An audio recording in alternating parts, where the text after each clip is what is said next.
சித்திரை திருவிழாவின் 7ஆம் நாளான இன்று சுந்தரேஸ்வரரும் பிரியாவிடை அம்மனும் தந்தி வாகனத்திலும் மீனாட்சி அம்மன் யாழி வாகனத்திலும் வலம் வருவாங்க.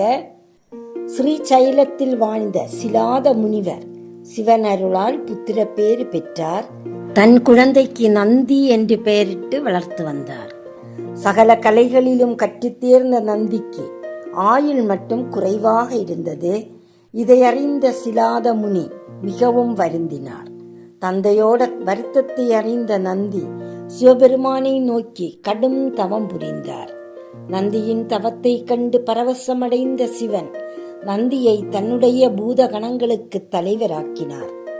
நந்தியின் பக்தியில் உள்ளம் குளிர்ந்த சிவபெருமான் அவனுக்கு ஈஸ்வர பட்டத்தை அளித்தார். எனவே அன்று முதல் அவன் நந்திகேஸ்வரர் என்று அழைக்கப்பட்டார். அது மட்டுமல்லாமல் அவனுடைய ஆயுட்காலமும் நீட்டிக்கப்பட்டது. உங்களுடைய நம்பிக்கையால் விதியை மாற்ற முடியும் என்பதற்கு இதுவே சிறந்த உதாரணம். இதனால்தான் 7ஆம் நாளான இன்று சுந்தரேஸ்வரர் நந்தி வாகனத்தின் மீது வலம் வருகிறார். யானையும் சிங்கமும் இணைந்த உருவம்தான் யாழி.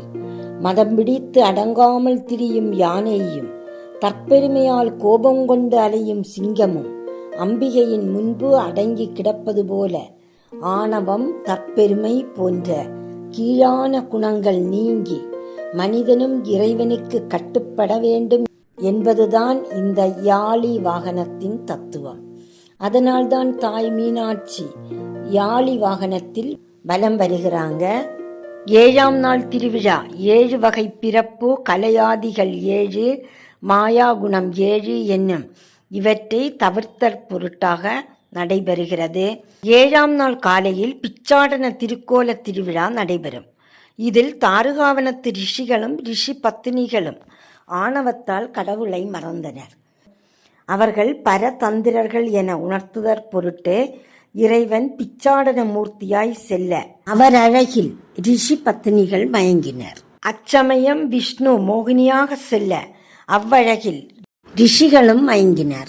இவ்விரண்டு செயல்களாலும் ரிஷிகளும் அவர் பத்தினிமார்களும் பரதந்திரர்களே என அவர்களை உணர செய்து பரமன் மறைந்து அருளினான். இந்த பராக்கிரம கோலமே பிச்சாடன கோலமாகும். அனைவரும் சப்ஸ்கிரைப் பண்ணி ஆதரவு தாங்க, லைக் பண்ணுங்க. நன்றி. நாளை தொடரும்.